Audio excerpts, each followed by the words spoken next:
Ahoy, this is Dinka. Today it's just a very casual vlog. No fancy studio, no filming outdoors and stuff like that. I have a whole bunch of questions which you sent me to answer in today's video. It's Q&A time. As you can tell, printer is not working. I'm out of ink, so I will have to read everything from my laptop. So where was I last 4 days? I was in Wasaga Beach, Ontario, Canada.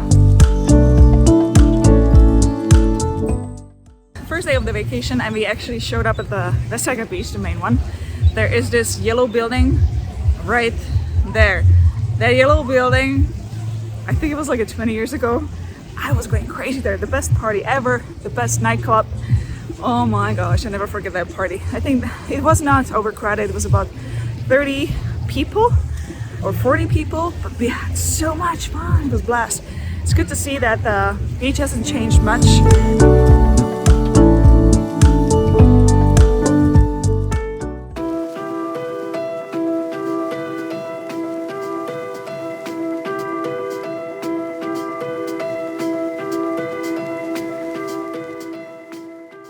I'll certainly show you more from the vacation, but let's already move on to question number 1.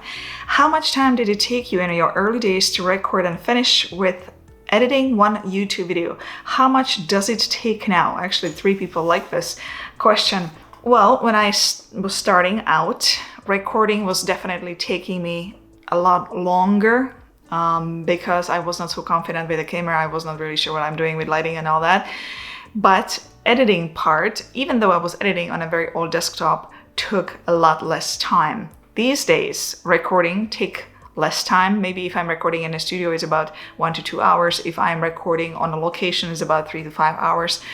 Editing part takes a lot longer now because I'm doing all these special effects there. I play with audio. I edit it very different way. It's more complicated. So I would say editing can be easily between 5 to 10 hours, sometimes even more. I would love to know your opinion. I just bought the S21 Ultra. Should I ditch my camera and just do content with my phone?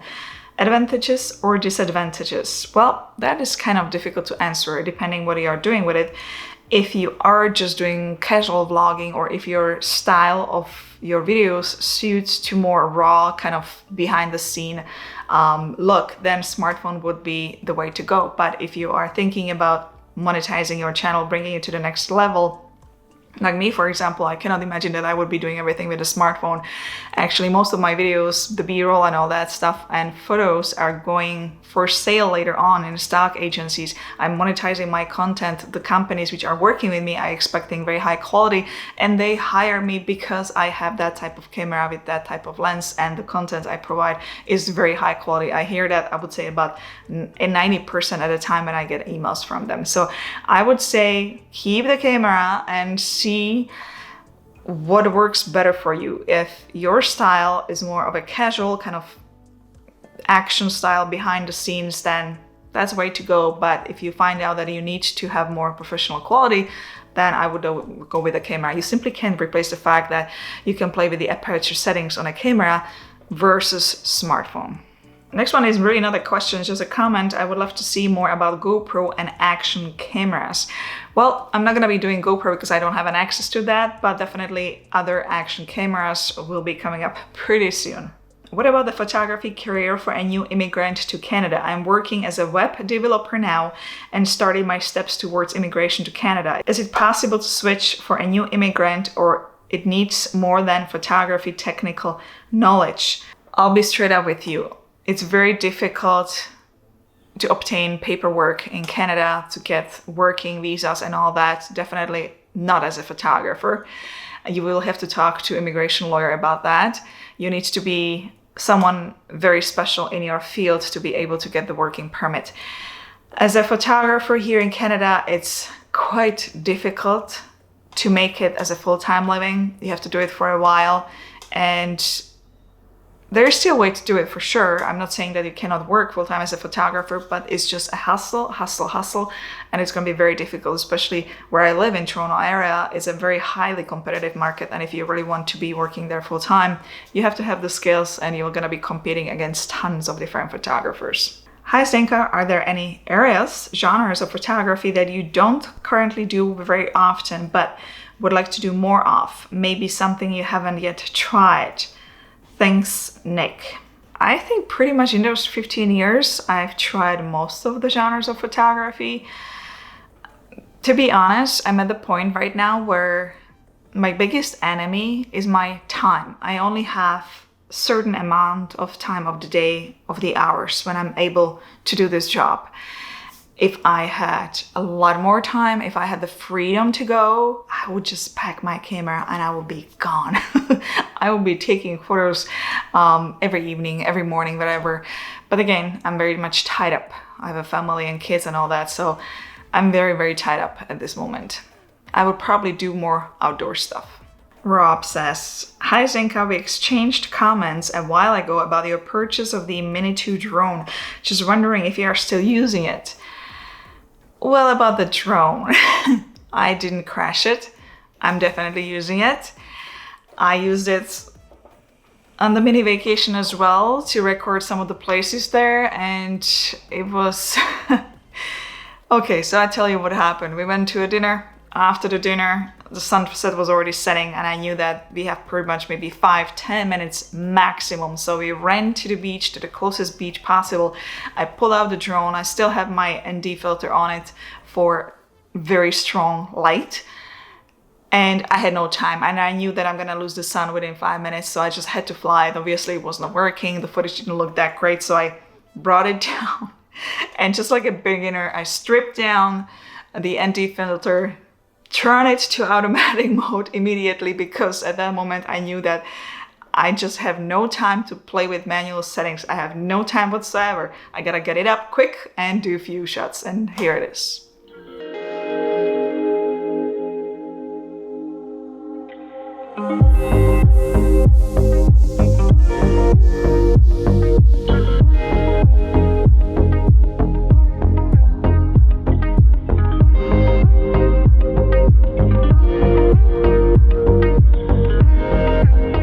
That experience was pretty wild. I still have it though. I still have some shots, not the way I would like to. Definitely not very happy about them, but next time I want to fly more. Next few weeks, as soon as the kids go to school, I want to definitely fly more, but not this way, not in automatic mode, not like this. Looking back, what would you do differently? If you could change one thing that happened, what would it be? And who is your favorite YouTuber and why? Thanks in advance. When you start on YouTube, you have no idea what you are getting yourself into. You have no idea what direction your channel will be going. You have no idea how it is gonna go. I think I started the channel 3 years ago, which was still a very good time to start a YouTube channel. These days, I believe it is way harder to start a YouTube channel. Also, because of the economic situation all over the world, right now there's not enough finances for advertisers. So you can actually see that our revenue has dropped drastically, about 40-50%. The more important question would be how the channel will shape itself from now on. What steps do I need to take to make this keep going as a full-time job and grow this also financially? There's a lot of question marks I'm having these days because the whole economy situation all over the world, and I'll make a video about that separately. Definitely will make a video about that. Who's my favorite YouTuber? You will be very surprised. It has nothing to do with photography or video. His name is Kelsey, and his 74 Gear channel is all about aviation. Very simply, I need sometimes to get entertained away from photography and video, and I like to watch his channel because it's all about airplanes. I'm scared of flying airplanes. I don't like that. So watching his videos put me sometimes in ease, and I kind of learn about the aviation. Plus his channel is so entertaining. His videos are highly entertaining. So I definitely enjoy watching these videos, and I find myself sometimes going to his channel every second day or so just to watch something, just to get entertained. Hope you have a great vacation. Take a lot of photos. Here are some photos I took. Have a great vacation with the family. Stay safe. Love all the insights and techniques you've shared over the years. A big and sincere thank you. You are very welcome. I have a Canon M50 with a stock 15 to 45 millimeters lens. What would you recommend for an all-around useful telephoto lens? Mostly wanting to zoom in on birds and animals. I really learn a lot from your videos on YouTube. Thank you. This question I can't answer. I never photographed wildlife. I never did animals. So I have 70 to 200 millimeters, but I don't think it's enough. I see other wildlife photographers with way bigger lenses, so I would suggest to talk to somebody who actually shoots wildlife. I simply don't have answers for everything because I didn't do that type of photography. How much do you make from YouTube? I wonder why this question is always asked. I don't know why people always want to know this. If you are thinking just YouTube ads, you can find out. If you go to socialblade.com and you type in any name of YouTuber, it will pop up and it will show you how much the YouTuber is actually making money. It's public, there's nothing to hide. Around 100K, close to the 100K subscribers right now. Last month I made $900.90 US, which is not much because when you think about it, just business insurance for me is $150, and to pay $300 every month to government just to run my business, so it's $450. If I deduct that, I don't have enough money to even buy food for the family. So YouTube ads are the lowest sources of income, and it's not really that much important. It's important how you run the whole YouTube channel as a business if you combine all income streams together. But on that topic, video will be made. I have Rode Go wireless mix system and I use it no problem with my Canon M50. However, when I recently used it with my iPhone 11 Pro, which was attached to DJI OM4 gimbal, my audio was way over modulated. The peaking was so bad I could not use the audio. I have the Rode Go audio set to the lowest of the settings. I don't know if there is an input audio setting I need to adjust intently on the iPhone 11 Pro, or if the audio input settings within the DJI Mimo app are wonky or what. Any advice or suggestions of ways to reduce the audio recording? I'm filming speech while at loud construction sites, so there's no way I can reduce the background noise. I just click the Rode Go transmitter on the person's chest. Thank you in advance. When it comes to microphones, we are all struggling. I don't have the Rode Go microphone, so I cannot answer this question. And I know that sometimes it's quite difficult to use it with smartphones. They behave kind of on its own. I use the microphones I use on my cameras, but again, I've really very rarely used any microphone with a smartphone. So I would suggest looking up somebody who is strictly all about audio. That person can give you the answer. If you just get out of modeling right now, this age, what photography market would you get into? I'm 57 and I want to get into real estate. Photography to find art photography. I don't think I would do any different. When I started photography, I was shooting models and I was doing stock photography and real estate photography as well. Real estate was covering my bills. Modeling, it was my passion because I knew how to pose models, how to be on the other side of the camera. So naturally, I was using all the skills as a photographer. And stock is something which was shaping me into photographer I am today. I was learning the techniques, I was learning all everything about the cameras and about photography. So I don't think I would do anything different. It is the best to build it on your knowledge already from the past. And my knowledge from the past was modeling, so I was taking photos of models. I have a Canon M50 in low light situations and catching wildlife. What would your preferred setting be, catching movement and such? I know it's not the best in low light. I have an image stabilized telephoto lens, EF 55 to 250, or even recommend a camera that would be better. Thanks, I love your videos. Bottom line, Canon M50 is an entry-level camera. It's not good in low light. So you either need to have a super fast lens with the lowest aperture as possible so you can shoot wide open, or I would highly recommend, if you really need a camera for low light and wildlife, if you're finding that M50 is not good enough for you and you need something better, you need to get a faster camera. There's not really much you can do. It's just, that's the camera it is. That's one of the reasons I sold it and I upgraded to Canon M6 Mark II. I noticed you usually go to same place, no people. I like you to film in more busy area and maybe nighttime when lights are on. The type of videos I make here, are tutorials. So I'm teaching and I can't have a distraction. That's one of the reasons I don't have people in the shots. You are learning. It needs to be very quiet and it needs to be focused on what I'm teaching there. If I was gonna do casual vlogs, I would go to the city, I would go between the people. But now at this time, during pandemic, I simply choose locations which are safe for me. On top of it, when I film outdoors on a location, if I'm doing tutorial, I'm filming with one camera, the other camera is on a tripod. I have no assistant, I have nobody to watch my gear. All it can take, if I'm gonna be filming in a city, to turn my back towards the camera and the camera is gonna be gone. And I'm not willing to lose around $8,000 in setup. Now, when it comes to nighttime, I live in a town which is not safe. So the same thing, I'm definitely not interested in filming at night unless I can hire somebody who can be with me, watching over my back, watching my gear. What is the best free software for editing video, especially for beginners? Secondly, in our country, iPhone is not as popular as other Android phones, so kindly guide accordingly. When you edit in one app on a phone, you can edit in any app. They work all exactly the same, so it doesn't matter which one you pick. It just depends on what features you want or not.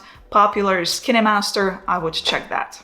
Do you have any plans to start travel vlogs or travel related video? This channel is more about teaching photography and video and review photography gear and video gear. So that type of content, eventually I might film in other countries, in other locations, such as Czech Republic, in Europe, once I will be able to go there. Unfortunately, we are still at the pandemic stage, so I'm not able to travel. I can only film in Canada. It all depends how it's gonna unfold, how the possibilities will be down the road. But yes, that type of videos, tutorials will be filmed there. I'm not planning, however, to do just travel vlogs. I want to take amazing shots, but I don't understand ISO or anything. I also have KNF and D filter and I feel it doesn't make any difference. You are at the stage when you are still pretty much shooting with automatic modes. I would highly suggest to watch some of my videos where I am teaching manual mode or aperture priority mode and try to understand those modes first. You will need to learn the basics, the camera basics, if you want to progress further. Will Samsung A72 work with DJI OM4 gimbal? Love you from India. I cannot really answer it. What I always suggest, kind of look at my videos, what I see with the type of phones I have, make sure that you can return the gimbal if you are finding that the features you wanted are not there. Always check the return policy before you buy any gimbal because, again, every phone will react differently. Every phone pretty much will give you different features in the app. Whoops, I'm past the 48 hours. My question is around Android and D filters. Everything is geared to iPhones, but not Android. Thanks. It really doesn't matter what type of phone you have. If you have an iPhone or Android, the filter works with any type of phone. All you need to get is the proper phone case and the adapter to be able to attach the ND filter. So there's actually a video coming out next Monday where I'm talking about all photography and filmmaking smartphone gear. Well, I will be showing those filters as well, so you might not want to miss that one. Is it worth to invest in a camera nowadays for all hobbyist photographers, or maybe is enough a good smartphone? Maybe is a déjà vu question for you. When it comes to photography, if you are just doing it for a hobby, smartphone is great. You can have a lot of fun with it, but you're not going to be able to play with aperture settings. And that's crucial if you really want to play with depth of field to make your images look more interesting.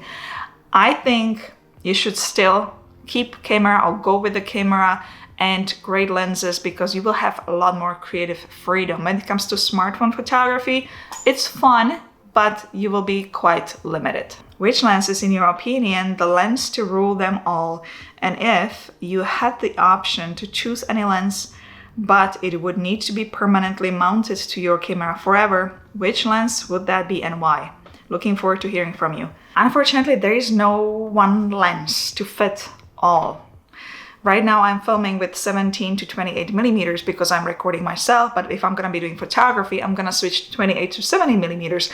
And if I'm gonna be shooting something in distance, I'm gonna switch to 70 to 200 millimeters lens. You basically need lenses to cover all ranges. You need lens for particular style, depending what you're shooting or what you're filming. There's not really one lens fit all. Are there any free apps for gimbals recording slow motion or inbuilt feature in gimbal?